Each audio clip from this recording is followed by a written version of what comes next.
Super bate-papo! Olá, sou o gerente-geral do projeto AM e atualmente estou recrutando uma equipe de meio período. Você pode trabalhar meio período no seu telefone. Um trabalho de meio período leva de 10 a 20 minutos. Os recém-chegados ganham imediatamente R$50. O salário diário é de 500 a 1.500 reais. Clique no WhatsApp para me adicionar. Então é isso aí, esse é o golpe que está na praça atualmente. E nós estaremos conversando com Cássio de Oliveira, que é um especialista em segurança da informação. Participe! Super bate-papo!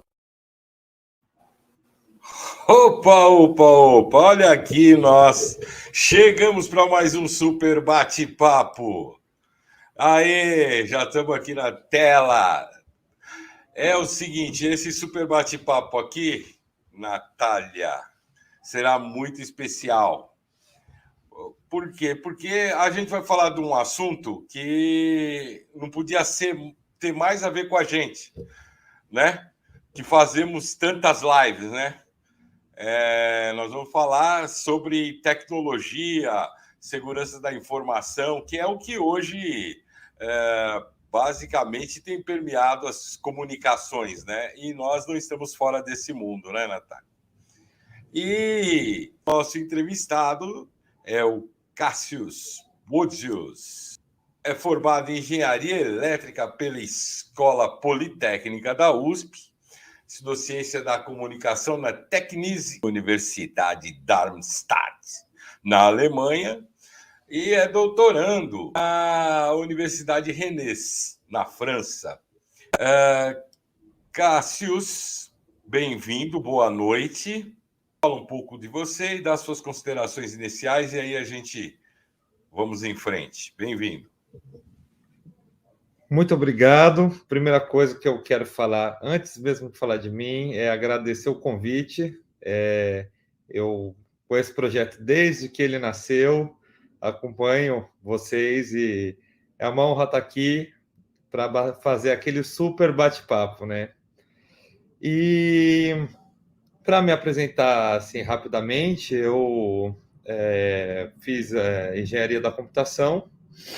E desde então eu tenho trabalhado principalmente focado na parte de segurança da informação, que são coisas aqui que, como cada vez mais a tecnologia faz parte do nosso dia a dia, e é um assunto que vai ganhando importância com o tempo, e acho que cada vez mais a gente está sujeito a várias questões que tangem a segurança da informação, né?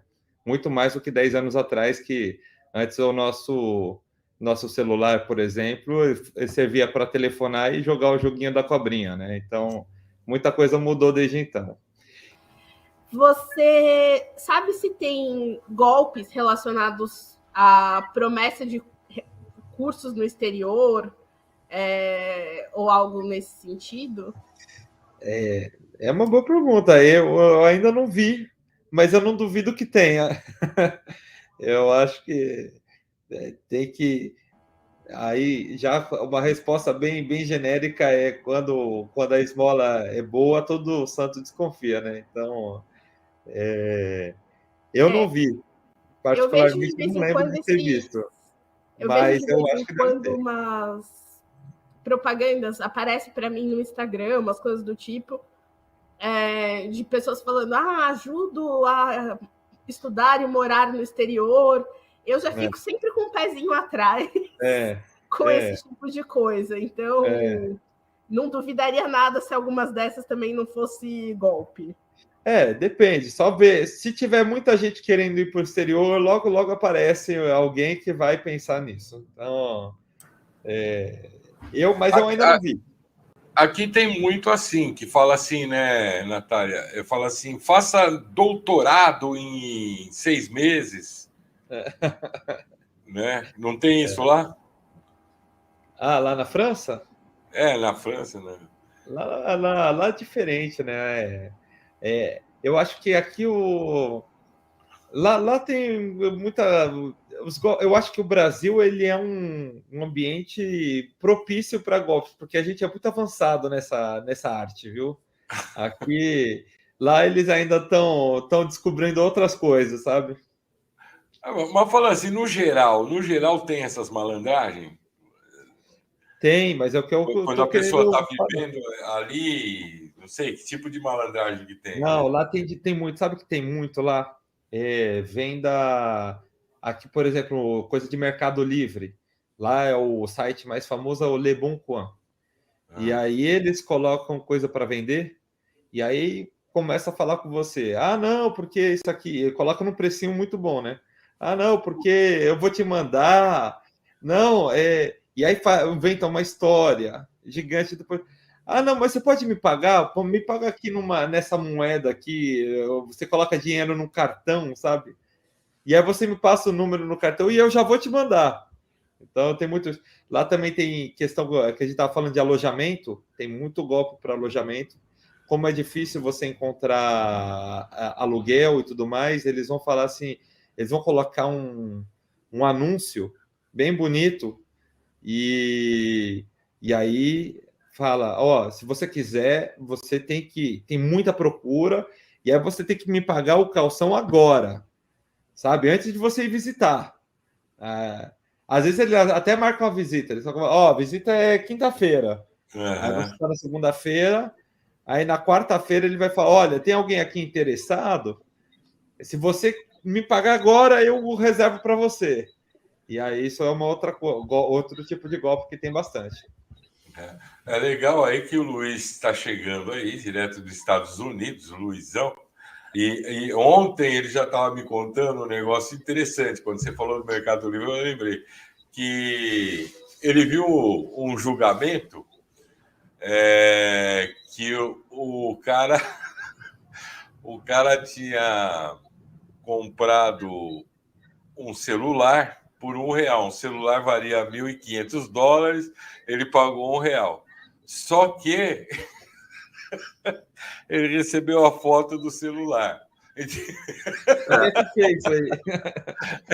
E aí ele entrou, viu, Natália? Ele entrou na justiça e ele falou: não, aí não. Aí é sacanagem. Eu paguei $1 pelo celular de US$ 1.500 e o cara me mandou uma foto.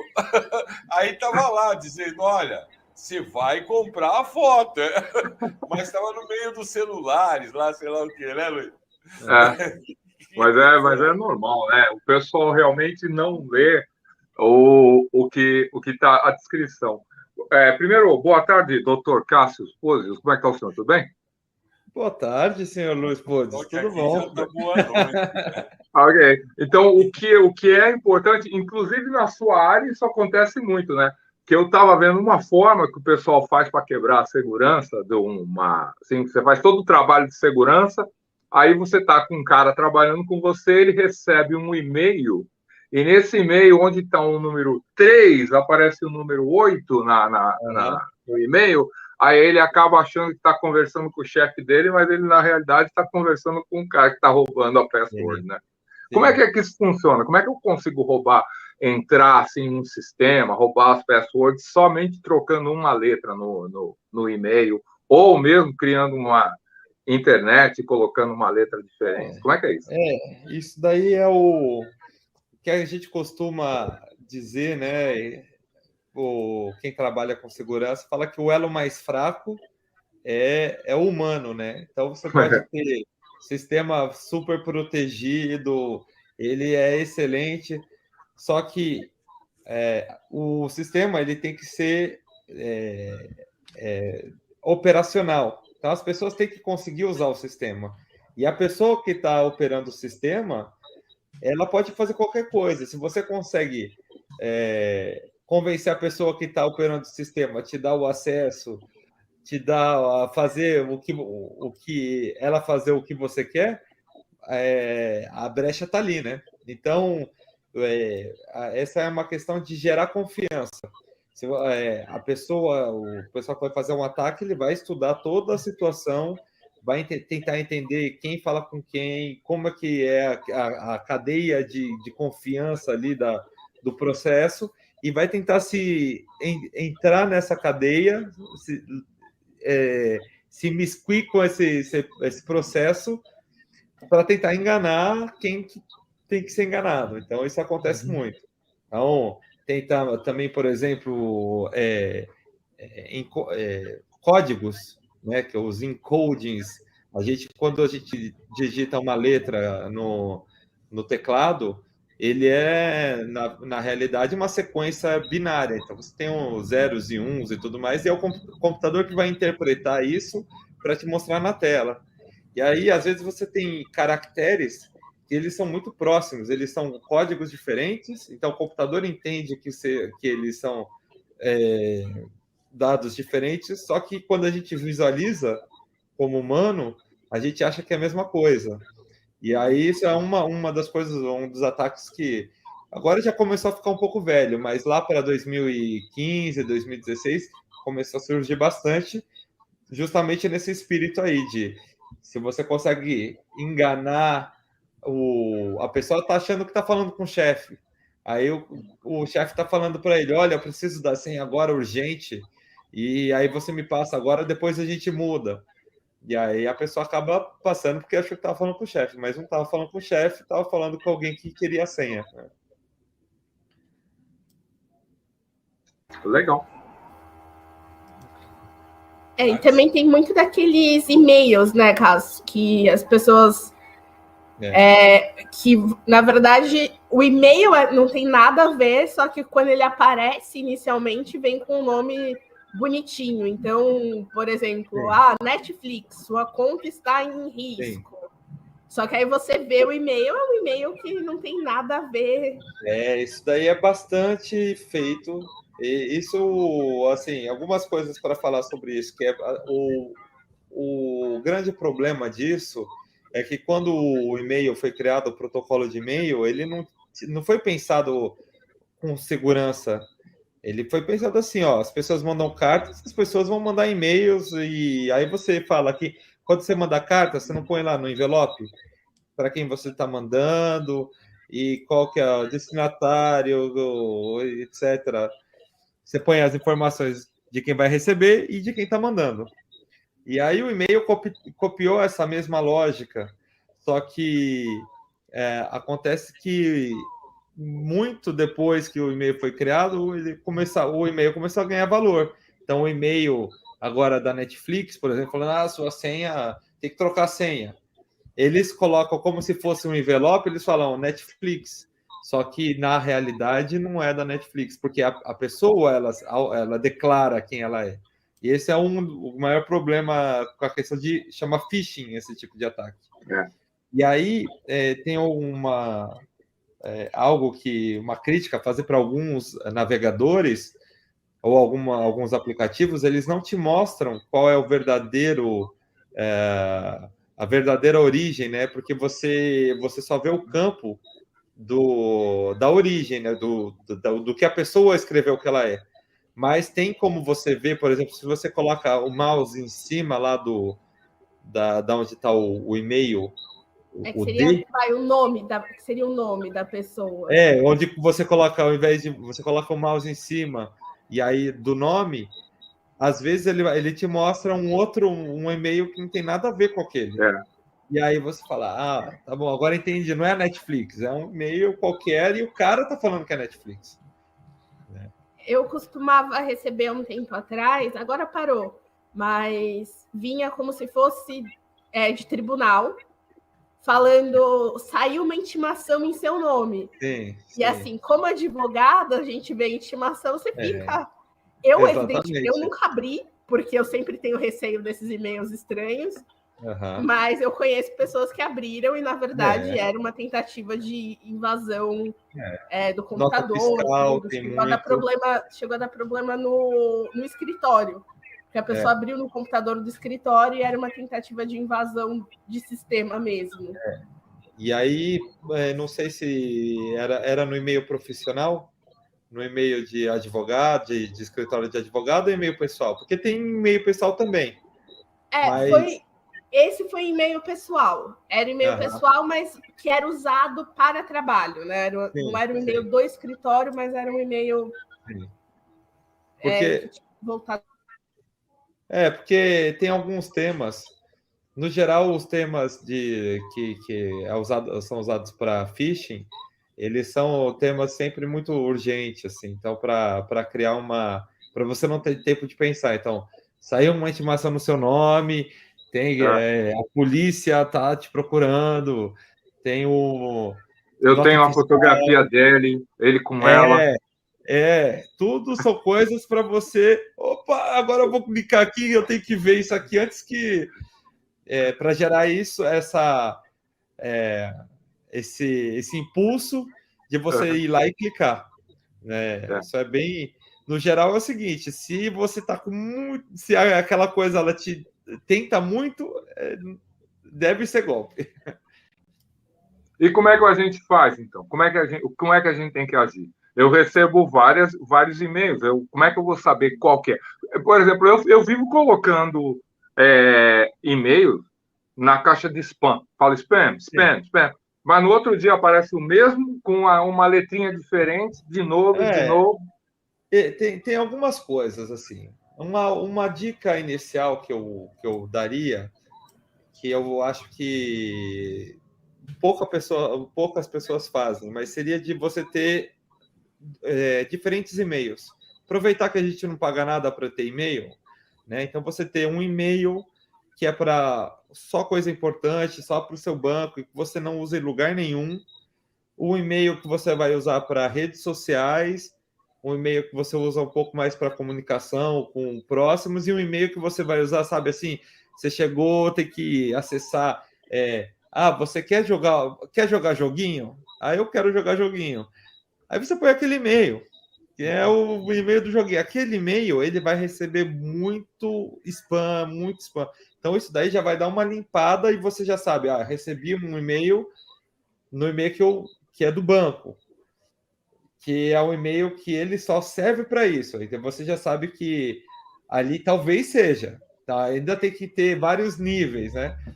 Mas ali a probabilidade de ser um spam aqui, porque uma vez que o seu e-mail ele cai lá nos bancos de spam, aí já era. Ele vai ser compartilhado e aí você recebe um monte de spam todo dia, um monte de intimação, um monte de... veja o que você fez. Cássio, eu queria, porque era uma das primeiras perguntas que eu ia fazer aqui nessa... porque justamente você vai falar um monte de coisa, vai falar spam, né? Aí eu queria um pouco, não, claro, mas por exemplo, fazer algumas definições aqui. O que é hacker? Já começou com uma definição que tem um debate por trás. Tem um debate por trás. Porque assim, tem um debate por trás, porque tem o hacker, tem a maneira que a imprensa vê o hacker. O hacker da imprensa é aquele cara que vai hackear todo mundo, né? Que vai invadir os computadores, que vai causar problema, malvadão. Só que o hacker é uma palavra que ela do inglês ali, o pessoal dos Estados Unidos pode me ajudar, mas no geral, hacker é alguém que gosta, que é muito bom de fazer alguma coisa. Hacker é dar um jeitinho, mas seria em português. Que é assim, um cara que ele gosta muito de marcenaria, ele pode ser um hacker da marcenaria, ele faz muitas coisas diferentes. É um autodidata. Não é questão, é mais ou menos o cara que usa o instrumento de uma forma que o instrumento não foi planejado para melhorar ou para piorar, entendeu? Exato, é um cara que ele vai além, assim, sabe? Ele, não sei... Aqui a gente usa muita expressão, vou dar um hack nesse negócio. O Hermeto Pascoal, sabe o Hermeto Pascoal? Quando ele pega lá aquela água e ele fica tocando... Sim. Com a boca, chaleira? O copo perfeito para beber. E o que é o cracker? Eu vou fazer algumas perguntas só para... Mas deixa eu completar o que é o hacker. Então, o hacker tem essa questão que ele... O Hermeto Pascoal ele seria um hacker da música na filosofia hacker. Então, tem toda essa questão da filosofia hacker, que é coisa bem dos anos final dos 80, 90. Só que aí, quando ele caiu na mídia, porque eles usavam o computador assim, vamos encontrar as brechas, porque você usa o software da maneira que ele não foi planejado para utilizar. Só que aí teve um casamento entre isso e você tirar proveito dessa situação, que aí misturou tudo. Entendi. Então o bandido pegou o Hermeto Pascoal, falou, você vai tocando aí, quer dizer, usou o conhecimento gerado de você usar um software da maneira que ele não foi planejado, você encontrar brecha e fazer ele executar coisas que ele não tinha sido planejado para, e aí você começa a usar isso para invadir computador e etc. Então tem uma por isso que é difícil, é uma palavra depende da ela ficou como é que fala, ela foi rotulada como sendo do mal, mas não é, pelo contrário, começou como sendo do bem, gente que queria explorar além das possibilidades que tinha num software. O cracker seria o quê? Aí o cracker é o remendo do hacker, porque o hacker... Aí o que os hackers fizeram? Só que falaram assim, isso daí já veio uma palavra que é depois. O hacker viu o pessoal que estava lá explorando, tentando encontrar falha em software e tudo mais. Eles falaram, olha, a gente não é do mal, a gente faz isso, a gente está tentando assim, se superar e ver novas coisas e tudo mais. A gente não ataca ninguém. Aí inventaram essa palavra que é o cracker, que é o cara que quebra coisas, aí é uma conotação mais de ataque mesmo. Entendeu? É como se fosse o hacker do mal, o cracker. E você poderia rapidamente dar uma definição, porque nós vamos conversar sobre isso, de coisas assim, por exemplo, o que é um spam, quais os tipos de vírus que tem, que eu sei que tem um malware, rapidamente explicar esses aí, daí depois a gente toca...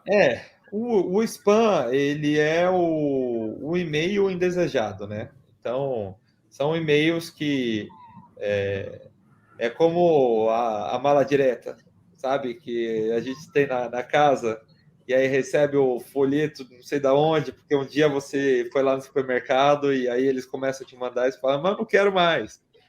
Esse é o spam. Questão de vírus, por exemplo. Vírus de computador. Vírus é um nome que foi dado para alguns tipos de software, né, de programas de computador que tinham um certo comportamento. Então, foi um nome que foi dado lá no meio dos anos 80 e ele acabou sendo bastante adotado. Hoje em dia, é muito comum a gente falar vírus, mas a maioria dos vírus que a gente fala que é vírus de computador, eles não são vírus. Tecnicamente, não são vírus.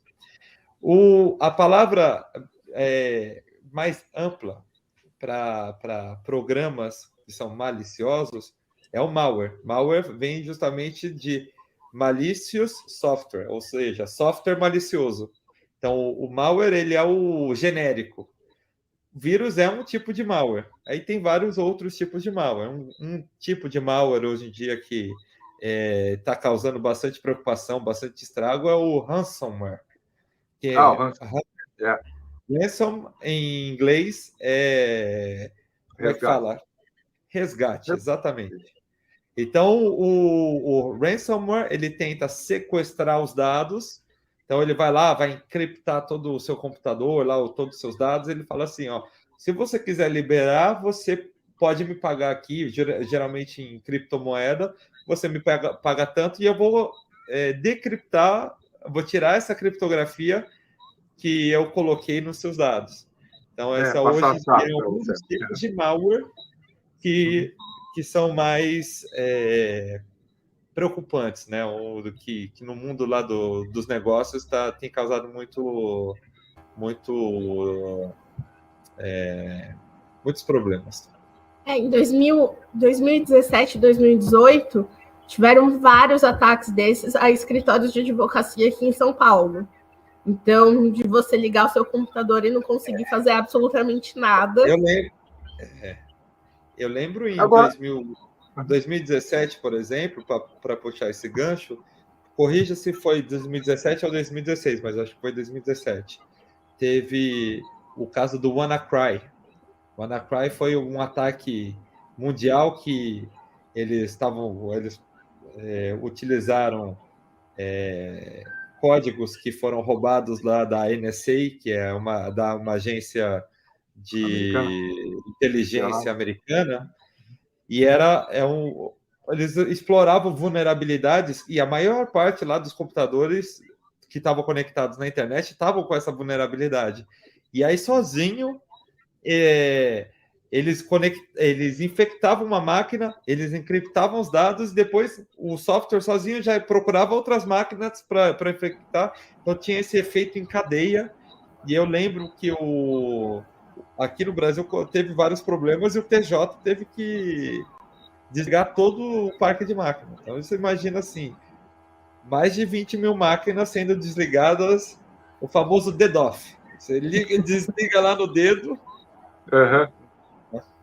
É um caos. E também isso é muito, muito perigoso, porque tem vários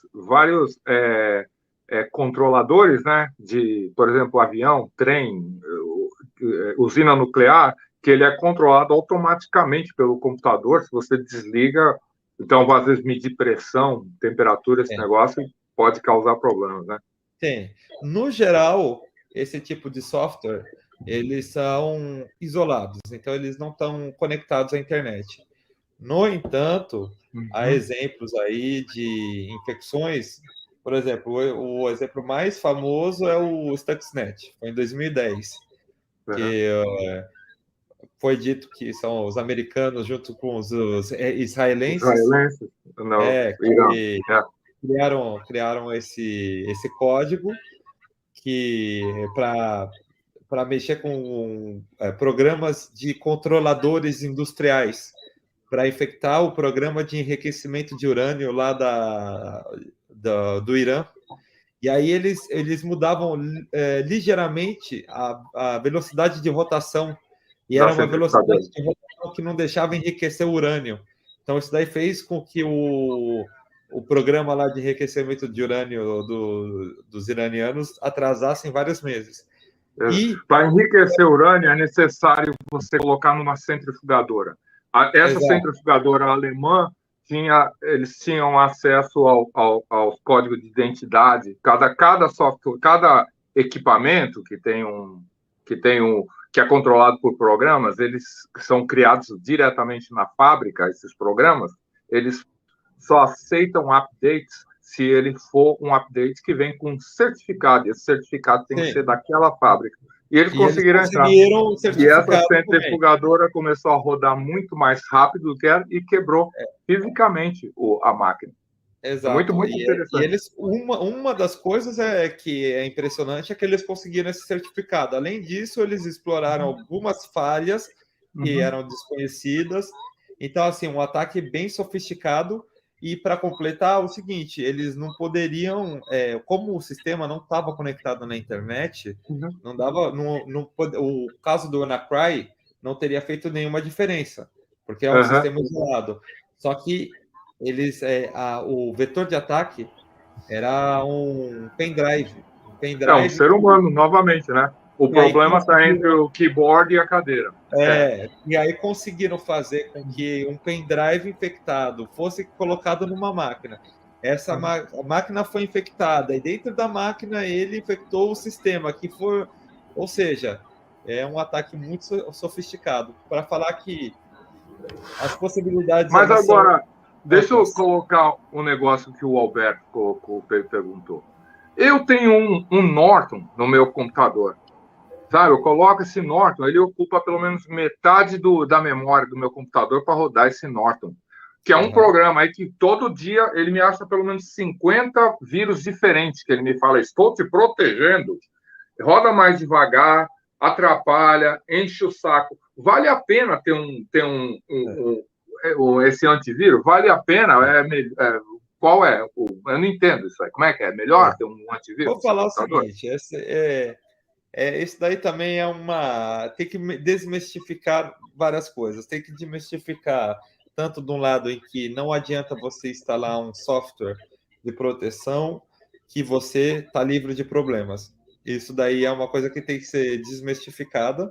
No entanto, também tem que desmistificar do outro lado da questão assim, os antivírus eles tiveram uma pecha muito grande disso, porque nos anos 90 o computador ele era lerdo, não tinha memória, e aí você instalava, parecia uma carroça.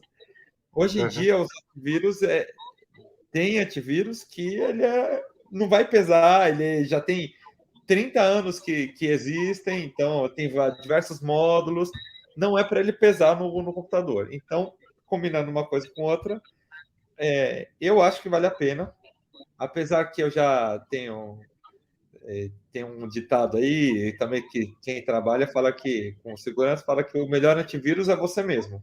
E isso é a regra de ouro. Então, é bom você desconfiar e tudo mais, mas eu acho que vale a pena tem que ter uma estratégia de segurança. E o antivírus, ele faz parte, ele tem o seu lugar numa estratégia geral de segurança. Por exemplo, no WannaCry, você não tinha que fazer nada com o computador.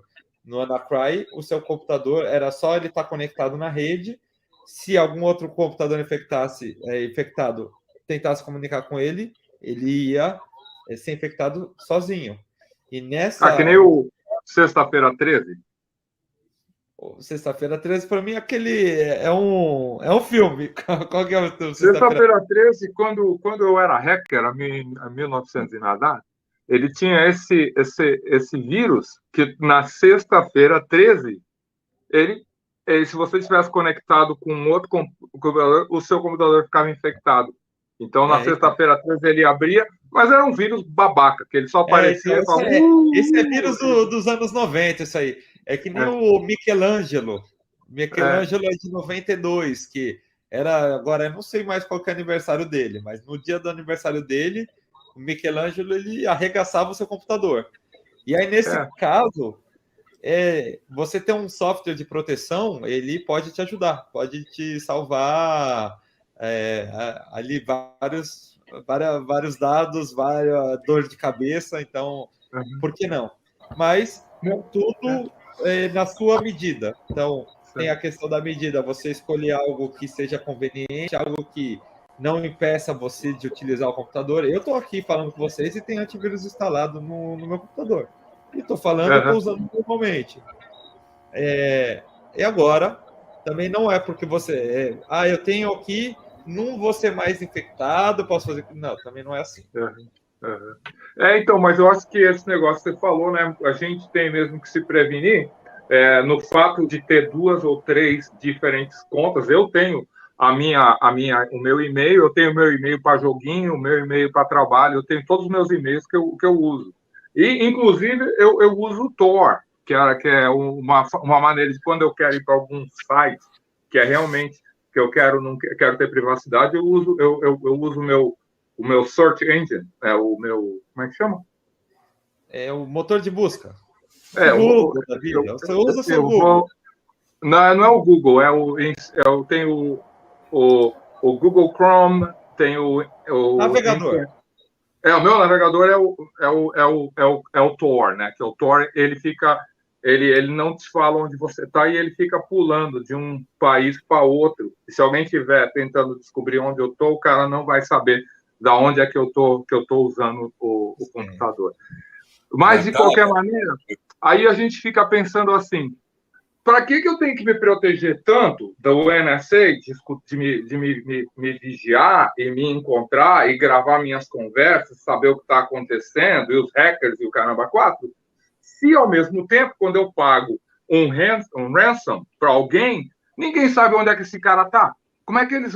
Então, é muito louco. Ao mesmo tempo em que você fala, não tem jeito de descobrir onde o cara está, como é que tem jeito deles me vigiarem? Olha, vou te falar que tem alguns pontos para falar sobre isso. Assim, o Tor, ele é um protocolo.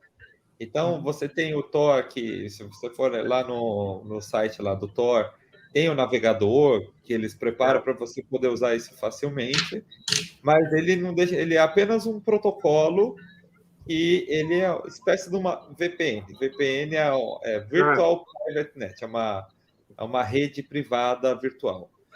Então, assim,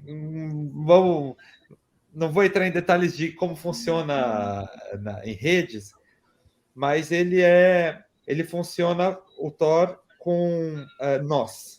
Então, você vai se comunicar com o nó de entrada, os pacotes, você vai mandar todos os pacotes para ele, o nó de entrada, ele vai encriptar aquele pacote, né, vai mandar para um outro nó, que vai encriptar de novo, que vai mandar para o nó de saída, e aí o site que você vai se comunicar, ele não sabe qual que é a origem. Isso. Aí a questão é o seguinte, que isso não necessariamente é mais seguro, porque você tem mais... você pode ter nós de entradas e nós de saídas que são maliciosos, eles podem tentar também espionar a sua comunicação.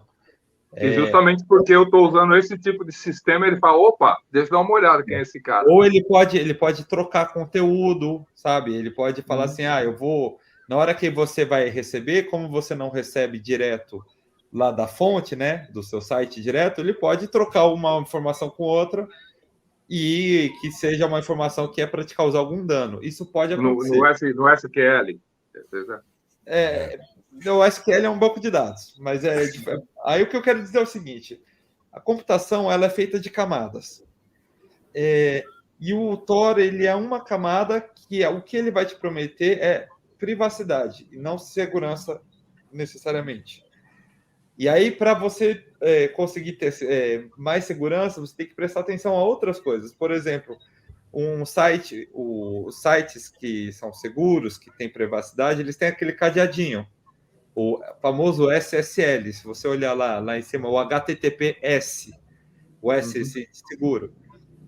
Se você estiver acessando um site que te oferece esse nível de segurança, pode ser pelo Tor, pode ser fora do Tor, você vai ter um certo nível de segurança. Se o site que você está acessando ele não tiver isso, for um HTTP, mesmo você estando no Tor, não quer dizer que você está seguro.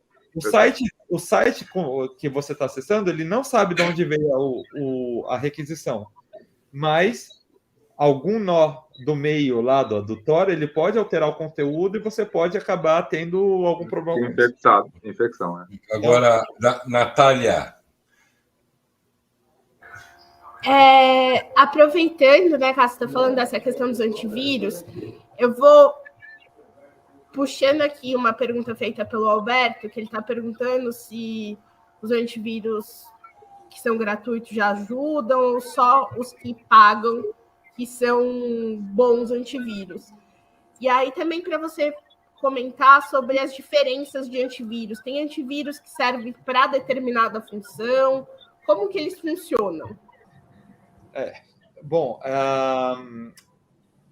é uma pergunta, enfim, também muita coisa para falar, né? Todas as perguntas... Vamos começar. O antivírus gratuito funciona? Funciona. Agora, não posso falar que todos. O que é bom fazer é procurar conhecer a respeito. Se é uma empresa que existe há vários anos, que ela tem boa reputação e tudo mais... Algumas que você conhece, que você recomendaria? Então, isso é o tipo de coisa que eu não quero fazer, porque eu já trabalhei em empresa de antivírus, então eu fico meio suspeito para falar. Então, assim, cada um faz sua pesquisa e eu deixo cada um fazer sua própria escolha, sabe? Mas tem antivírus que é gratuito e que funciona. Inclusive, é um modelo de negócio que tem antivírus que antes não era gratuito e hoje em dia é. Tem antivírus que você tem uma proteção básica que é gratuita, mas que se você quiser... Inclusive, acho que o modelo de negócio mais frequente hoje em dia. Ele te dá uma proteção básica boa, que é gratuito, e se você quiser coisas a mais, aí você vai pagando. E nessa segunda parte da pergunta da Natália, se, por exemplo, você tem e-mail, o antivírus tal é melhor para e-mail, para segurar o e-mail, antivírus tal, se tem uma classificação, até para o cara pesquisar antivírus, né? Tem, mas tem muito disso, mas isso é muito mais pertinente quando você está trabalhando no lado, na TI de alguma empresa. Então, quando você está lá na TI da sua empresa, você tem um servidor de e-mail, a empresa lá tem um servidor de e-mail, a empresa tem um banco de dados, a empresa tem coisa na nuvem. Então, ali você vai encontrar diversos produtos. Para o usuário final, é menos perceptível, porque a proteção é uma proteção que ela é para o computador que a gente usa, entendeu? Ô, Cassius, o que é TI? TI é tecnologia da informação. Então, é um departamento, é um nome que em inglês é IT. IT, então, aí inverte. E é um departamento que, para quem não conhece, é o departamento de tecnologia da empresa, é um nome genérico, que assim, é o pessoal que cuida de computador. Então, tem servidor para instalar, é a TI que faz. Tem computador para dar lá para o funcionário, é a TI que faz. Então, para quem são os funcionários desse departamento, aí a conversa já é diferente. Aí você se aprofunda, tem várias diferenças entre um antivírus, outro antivírus. A gama é mais completa. Mas para o usuário final, para a gente aqui que está usando no dia a dia, todos os antivírus vão fazer mais ou menos a mesma proteção, entendeu? Eu vou pegar a pergunta da Natália aí. Só terminando, então, a pergunta pagar um antivírus compensa, que foi, né, Natália, do Alberto, que acabou ficando aí sem responder, mas eu vou depois pegar e vou fazer Eu acho que compensa, porque tudo é aquilo assim, são várias, cada escolha é uma escolha que tem que ser pessoal, motivada, e cada um faz a sua escolha. Agora, é um trabalho que ele não é barato, é um trabalho que exige especialistas e que são bem pagos para fazer aquilo que estão fazendo, senão ele não vai proteger. Então, de alguma maneira, a empresa ela tem que se financiar. Se ela não vai se financiar porque você está pagando, ela vai se financiar porque ela está vendendo seus dados, porque ela tem que ter algum modelo de negócio para ela sobreviver. Então, aí parte de cada um, como cada um... o que cada um valoriza, entendeu? Mas saiba que, de alguma forma, a empresa dá lucro, você pagando ou não. Eu até fiquei curioso, antes de fazer a minha pergunta. Você falou que trabalhou em empresa de antivírus, né? Sim. Realmente, vamos dizer, na empresa de antivírus, o pessoal fica pesquisando os vírus novos que aparecem e tal, Exatamente. se dedica mesmo a isso. Existe uma coisa que dizem que é o seguinte, que quem cria o vírus é a empresa de antivírus, é isso? Esse daí são aquelas lendas urbanas, né? Muita coisa parece... Tem cheiro de naftalina dos anos 90, esse tipo de coisa. Sei porque meus cabelos... Natália, são meus cabelos brancos? Mas... bom, pelo menos tem cabelo, né? Mas... quanto a essa pergunta sobre especialistas que ficam lá estudando, procurando novos vírus, é o que mais tem nessas empresas. E aí você tem organizações, times dentro das empresas que vão fazer atividades diferentes. Tem time que é muito mais na questão de análise rápida, tem time que faz análises aprofundadas para poder gerar relatórios, gerar o que chama-se inteligência. Então, você conseguir cruzar um malware com outro malware, você conseguir cruzar um ataque com outro ataque, com phishing. Então, você faz análises mais aprofundadas para entender como que os ataques são feitos. Tem time que é muito mais focado na questão de, por exemplo, assinatura. A assinatura ainda é um meio importante, mas não é o único de proteção. Para explicar um pouco, a assinatura é o seguinte: você tem um novo vírus aí que apareceu, um novo malware que apareceu, você faz uma análise e você cria uma assinatura para identificar aquele malware. E aí essa assinatura ela é distribuída para todos os usuários para impedir justamente que esse vírus infecte a máquina. Mas isso tudo que você está falando, Cássio, isso aí, esse trabalho todo que você está falando, ele é feito por AI ou ele é feito por ser humano? Assim, para identificar um vírus. Os dois. Existe alguma maneira da gente olhar assim todos os dados, os programas e tudo, e descobrir aqui, essa aqui é a assinatura. Se esse programa for assim, esse programa é um vírus. Se for assado, não é. Tem. Mas aí é o desafio.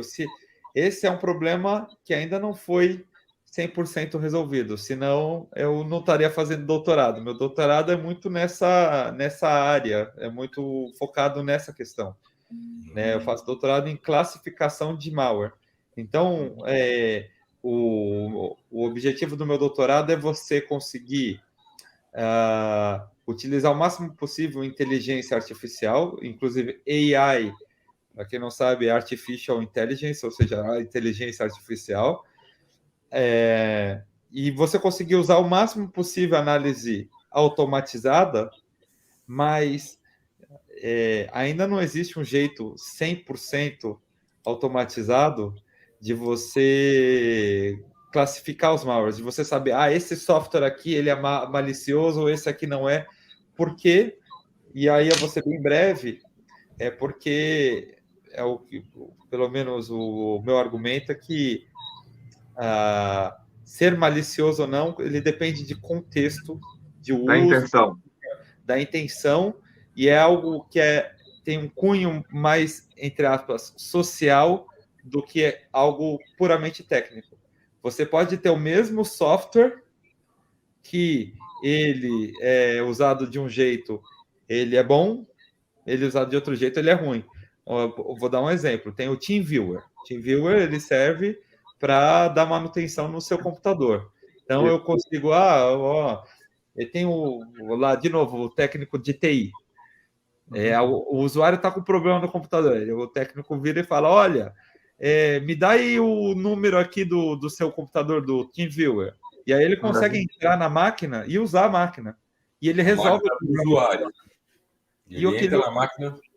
Ele entra na máquina, ele usa o mouse, ele liga a webcam, ele usa o teclado, e aquilo é bom. Acesso remoto, né? Acesso remoto. Aquilo é bom por quê? Porque ele está resolvendo o problema do usuário. Só que se for alguém que está usando um TeamViewer sem a permissão do usuário, aquilo pode ser ruim, porque o cara pode gravar o que o usuário está fazendo, ele pode roubar dado.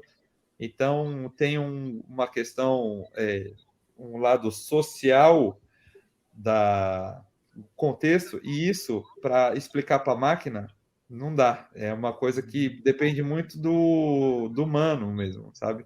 É a questão mais de consciência, algo que a gente ainda não está lá. Mas a máquina pode ajudar muito a gente a pelo menos diminuir esses casos. Cássio, olha, Cássio, nós estamos chegando aqui meio para o final, mas eu vou fazer uma pergunta. Nem conversei. Estamos indo aí para o finalmente. Mas eu vou fazer uma pergunta, a Natália depois faz a outra, o Luiz faz a dele, e aí a gente vai encerrar. A minha pergunta que eu ia fazer lá, engatando na Natália, falando ainda sobre antivírus, é que nós temos, assim, hoje, temos o celular e temos o desktop e tal. Esses vírus, eles são diferenciados? Por exemplo, o caso lá, que a gente colocou aqui no começo, que o cara manda adicionar ele no WhatsApp porque ele tem um emprego, o cara ganha 1.500 por dia. Eu queria aquele emprego lá, quase adicionei o rapaz, né? Assim, não, se eu clicasse ali para adicionar, o que acontecia? Aí é o que volta na pessoa que fica lá o dia inteiro procurando entender como é que os golpes, os ataques funcionam. Naquele caso, teria que ver, mas muito provavelmente o que eu via muito, coisa de WhatsApp, ele nem é um. De novo, hein? Tem o software malicioso, nem todo malware é vírus, né? Então ali muito provavelmente não, tecnicamente não é um vírus. O que eu via muito acontecer é você ter esses grandes golpes, que a gente chama em inglês, tem uma palavra melhor para isso, que é o scam, né? Em português, a gente chama golpe. E é muito para conseguir clique, caçar clique. Então, ele vai te jogar para um site lá que ele fica coletando clique e aí o cara ele é pago por cliques. Então, se ele consegue te colocar algum tipo de mensagem muito atrativo e aí tem outros tem técnicas lá que eles usam para que o seu WhatsApp mande para os seus contatos. Então, aí cria um efeito em cadeia, uma reação em cadeia, e com uma mensagem, muito, por exemplo, um cupom do Burger King, o cupom do McDonald's, e muitas vezes era para só conseguir clique. Mas ele pode ser também para tentar fazer você baixar alguma aplicação que ela vai dar algum acesso para ele, algum acesso para o atacante. É menos comum, mas também tem. Então, assim, teria que ver no caso ali. Outra coisa que acontece é golpes que não são, que vão focar no usuário. Então, um exemplo, tem muito golpe que está acontecendo hoje em dia, que a pessoa pega o telefone de alguém, não pega o telefone de alguém, pega a foto do WhatsApp de alguém, pega um telefone qualquer e fala, opa, olha aqui, eu estou aqui precisando de uma ajuda, você não tem como me transferir rapidinho aqui um dinheiro, amanhã eu te pago. E aí é um contato que ele descobre qual que é o nome da vítima lá, ele descobre com quem ela fala e tudo mais, tenta se passar pela pessoa e pede para os contatos dessa vítima fazerem uma transferência em dinheiro para a conta dele. Isso daí não é nem um golpe tecnológico, né? Mas ele se aproveita da tecnologia, né? Ele se aproveita do WhatsApp, do meio de comunicação, para abusar da confiança de alguém, que ele se passa por uma outra pessoa. Eu tenho nervoso, viu, Natália? Já te passo, mas eu tenho um nervoso. Não sei se já aconteceu com você. Você dá uma busca no Google, aí você está procurando assim, tipo, pasta de dente. Você fala, pô, eu queria comprar uma pasta de dente. Aí vem lá, pasta de dente, e se você vai vir a pasta de dente que você quer. Aí quando você clica na pasta de dente, o cara manda você para uma loja de madeireira Santa Cruz. Eu falo, eu estava procurando uma pasta de dente, o cara está me oferecendo madeira. Será que o cara tem assim, fala assim, porra, e de repente o cara está precisando? Não, então, esse daí já é uma outra coisa, que inclusive tem uma denominação que isso aí faz parte do SEO, Search Engine, agora eu não vou saber o acrônimo, mas aí tem os SEO hackers, que eles tentam justamente enganar esses AdWords, né? Eles tentam enganar a parte de venda do Google, porque você consegue colocar links pagos.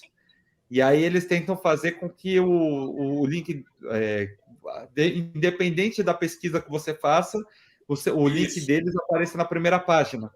E aí isso daí serve para um monte de coisa. Inclusive, tem golpes, mesmo ataques que se utilizam disso.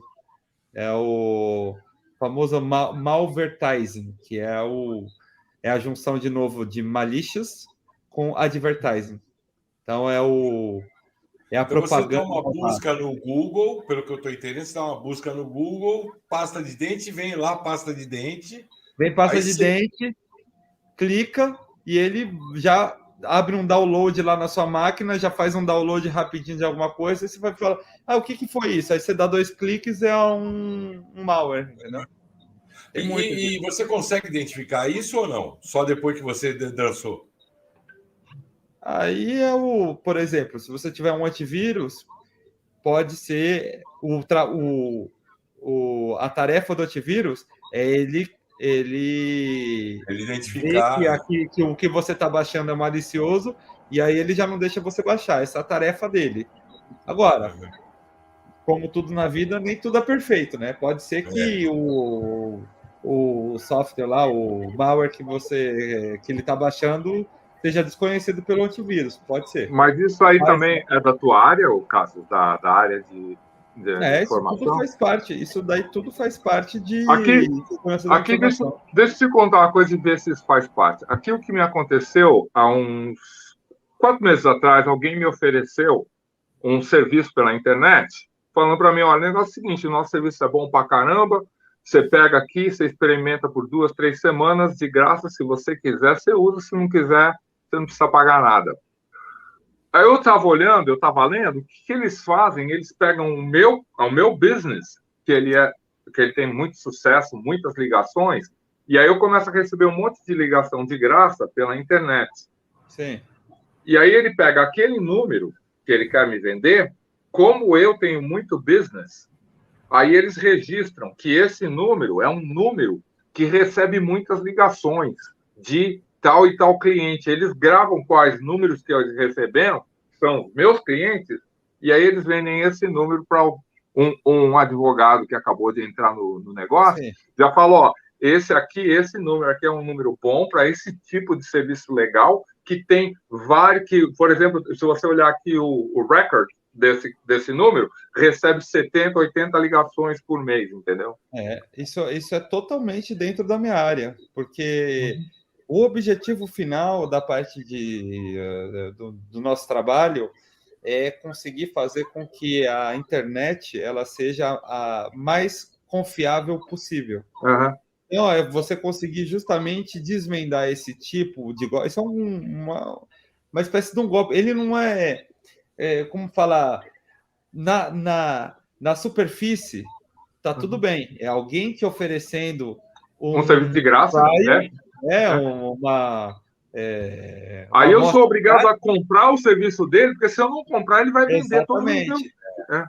Então, justamente compreender, e por isso que, de novo, para uma máquina, não ainda a gente não está lá. A máquina pode ajudar, mas são questões que são complexas e você tem que ter uma inteligência que conhece o contexto, que conhece tudo aquilo que envolve para virar e falar, não, isso aqui, na verdade, ele tem algo perverso.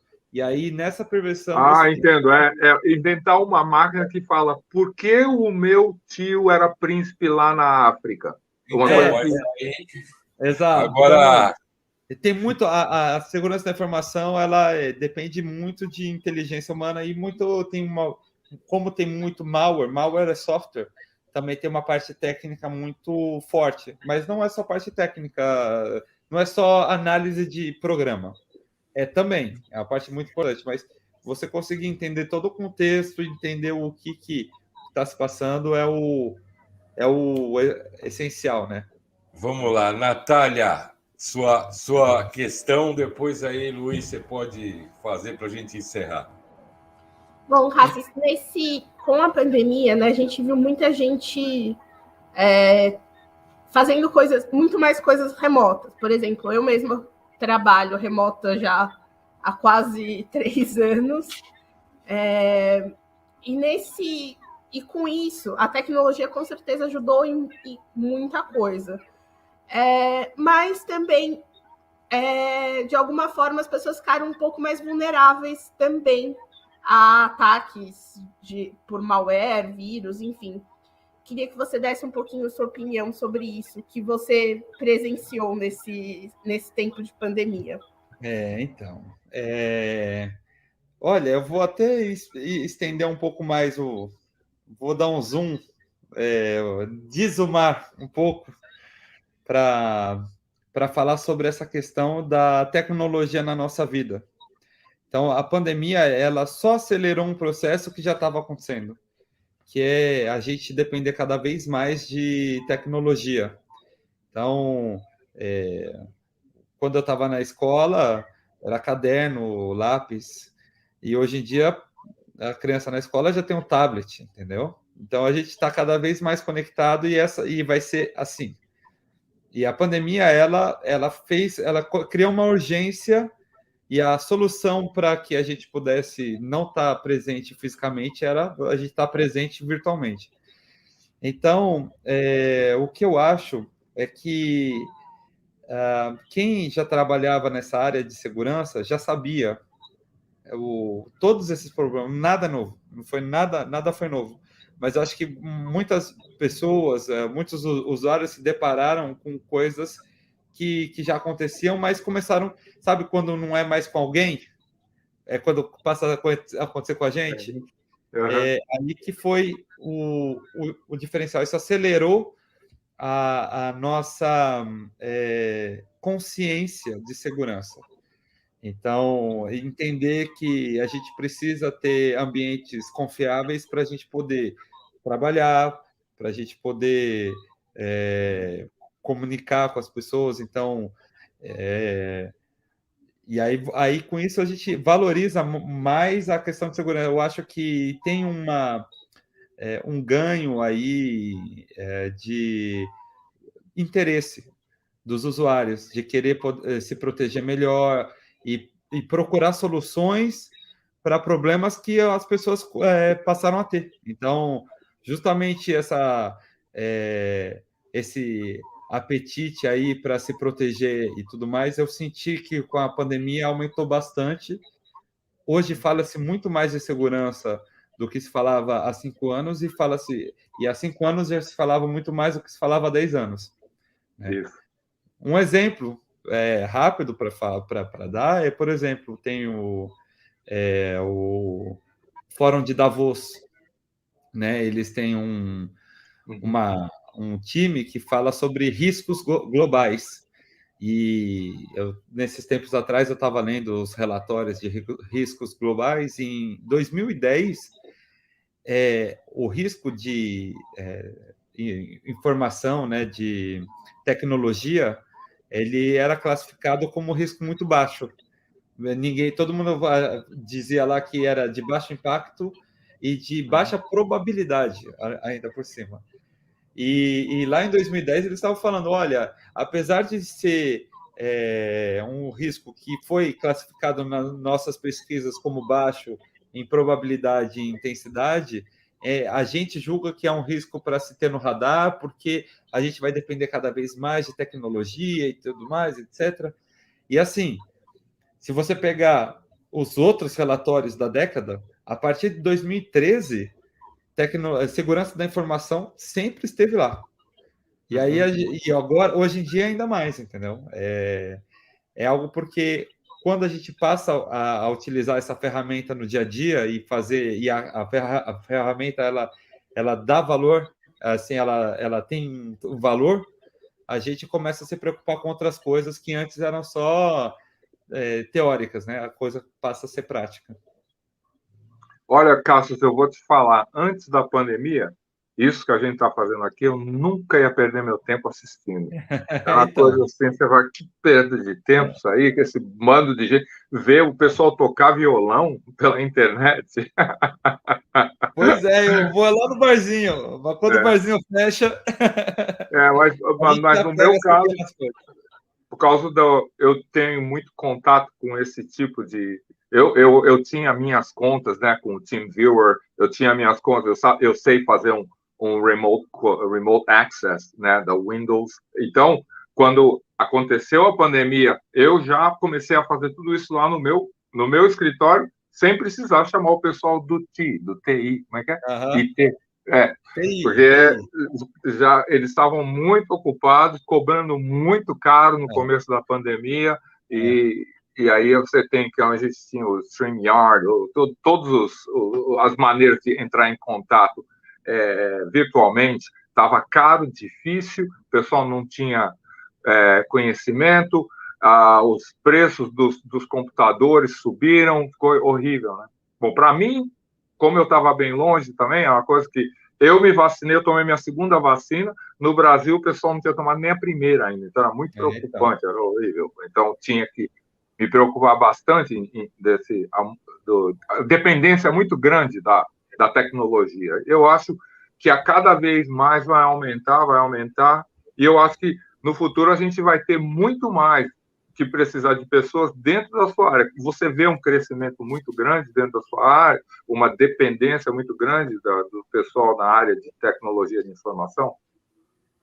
Ah, sim, com certeza. Deixa eu aproveitar aí. Ô, Luiz, essa ia ser a minha última pergunta. Ah, Não, beleza, você fez legal, porque aí eu já vou aproveitar aqui, cara. Você responde essa pergunta sobre o futuro da tecnologia, como é que você vê, né? Que é essa aí, e já faz aí as suas considerações finais para o nosso pessoal aí, porque já estamos quase 2 horas. aqui. Já estamos quase aquecendo. Quase aquecendo. Assim, a tecnologia da informação, no geral, é uma área que só tende a crescer, e segurança da informação é um dos ramos de tecnologia da informação que também só vai crescer, porque está se tornando, não só, por um lado, a gente está cada vez mais conectado, por outro lado, o acesso ele é cada vez mais complexo. Há 10 anos, a gente usava o computador, jogava Age of Empires, mandava 3 e-mails. Hoje em dia, a gente usa muito mais, a gente está aqui falando pelo computador, mas daqui a pouco você terminou o seu computador, você vai pegar o seu celular e aí você vai se comunicar. Na Europa, já está surgindo, eu acho que aqui no Brasil também, mas lá na Europa já tem, por exemplo, comprei a geladeira. Minha geladeira, eu não sei para quê, eu ainda nem conectei, mas ela tem Wi-Fi. E daqui a 10 anos, eu acho que a coisa vai ser ainda maior. Inclusive, o que a gente está falando hoje é sobre a fronteira do físico com o virtual. Porque quando você tiver carro que dirige sozinho e que ele tem que estar conectado na internet, quando você tiver um marca-passo que ele faz uma atualização de software, ele manda as pulsações do coração lá para o médico em tempo real, e que isso possa ser danificado remotamente, a gente vai ter ainda mais complexidade ainda. Então, a segurança da informação, ela não só está... como a tecnologia está permeando cada vez mais a nossa vida, e ela está entrando em áreas que antes ela nunca seria. Você nunca ia colocar um carro conectado no 2G, né? Mas hoje a gente está falando de 5G para poder abrir novas fronteiras de uso. A segurança da informação, com certeza, é uma área sine qua non, né, para frente. A sociedade ela está evoluindo nesse sentido. E só que assim, não precisa todo mundo ser especialista e tudo mais, mas o interesse e procurar saber o que está antenado sobre o que está se passando, acho que é essencial. Vai ser uma atividade, daqui a pouco, quem sabe daqui a 10 anos não vamos estar falando sobre esse tipo de coisa num jornal, né? Agora já está no podcast, já estamos bem. Mas... Aí só fechando mesmo. Bom, já que a gente falou sobre estudar no exterior, que dica que você tem para o cara que quer estudar TI no exterior?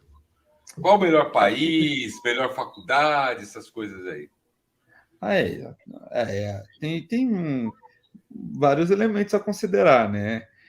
Obviamente, se você for para países que são mais ricos, você pode vai encontrar uma estrutura melhor, né? Quando foi para a Alemanha, por exemplo, eu fui estudar segurança da informação na Alemanha, e aí tinha lá, assim, prédios que era só, eu tinha várias matérias que era só de segurança de informação de vários tipos. E aí você ia lá num prédio que era só daquilo. Então, porque lá fora eles têm dinheiro para fazer certas coisas que aqui, infelizmente, a gente não tinha. Apesar que aqui eu tive professores muito bons, renomados mundialmente, só que assim, sabe, aquele um professor, dois professores, e lá você tem equipes enormes porque eles conseguem atrair e criar justamente Environment. Vou fazer diretamente aqui a questão. Falando aí de futuro. Estudar TI, China ou Estados Unidos? Eu acho que vai ser ou China ou Estados Unidos. Vai ser difícil fazer os dois. Tem que fazer os dois? Porque ali agora está com essa questão, principalmente do 5G, e agora a ver também com a questão da Rússia, a questão geopolítica, está tendo uma disputa muito forte de tecnologia, né? Aqui no Brasil ia ser implantado o chinês, não vai ser mais. Eu estou vendo... Hoje saiu a Quantum Communication, né, dos chineses, né, ultrapassou aqui, né, o MIT está segundo lugar agora. Os chineses é uma coisa assim que, a despeito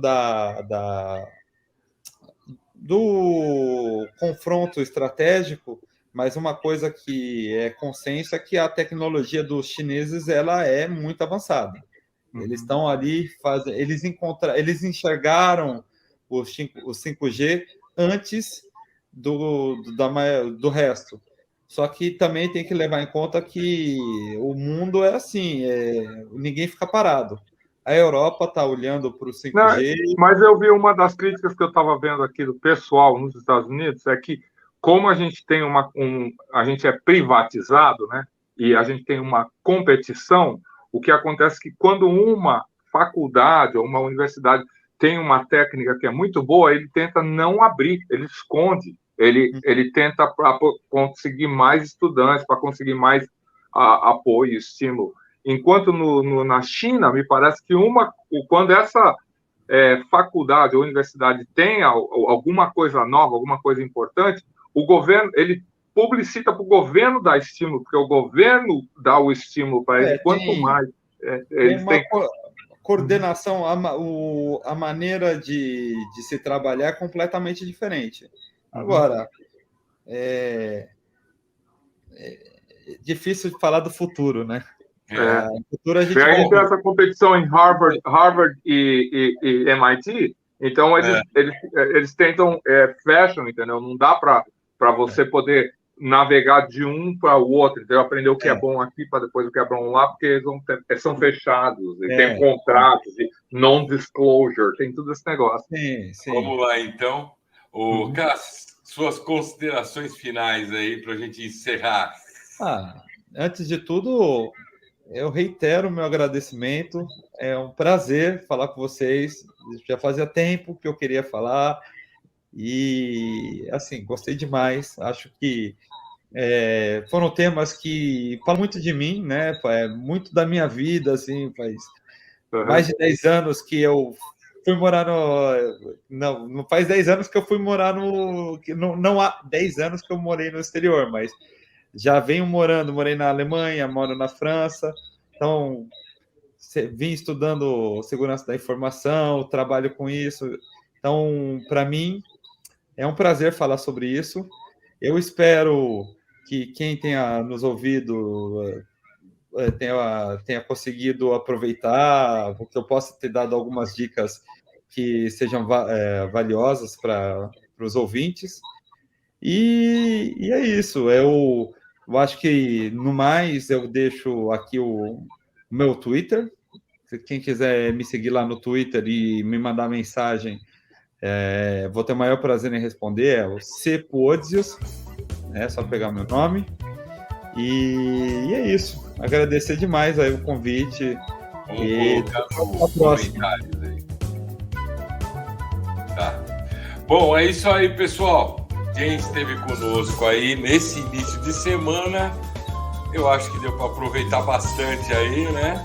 Quero agradecer todo mundo, Natália, Luizão e, obviamente, o Cássio. Valeu, pessoal. Até a próxima. Super bate-papo.